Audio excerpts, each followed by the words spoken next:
Tirada pre, kap lagi. Nabisi dyan may gabi, binuhat og sudlanan aning alimango bagon saon. Layo-layo pa mong gunig biyahian ni siya. Mao nang isure dyan nato ang sudlanan aning kay basig makabuhi pala. Mao nang gabi, igikapaan na namo, sa pay dugayan kay deliver na ni pagkaugma. Siyempre, akong gipakapa sa sudlanan da, si Buspol Pex ug si Muyix. Di, nagkabuang ang duha gabi. Murag taga-Tibanban no, hawag kay mo packaging og sudlanan sa isda. Maayo kay pagkapili to, bali-bali gid ba back to back. Di basta-basta pwede na. Siyempre dito kalimtan na tong alimango diha. Niya to nang hapinan og pumpra di magsumbagay sa sulod. Kasi pag-abot sa destinasyon na ni, wala na ni mga paakog kaway-kaway. Tanawar ko lagi sa kabuk timbang og tag 3 kilos. Anak pa kanila unsa lang kang inahan. Deliver na namang kuano. Mga limango ba? Awa, pansak naman dito. Ice na kulang ni. Para sa may ice ani ba ka bloke. No? Mo deliver na mo. Tanawa. Order si Bite Kings. Kaya mo yung luto ni Bite Kings ni.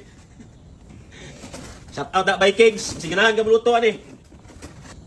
Pay mo dagko kayo. Di ba? Paminaw na ko kayar kay lutoon ning Idol Bite Kings. Sisiro ni saya ha. Nyamarto, adios amigo.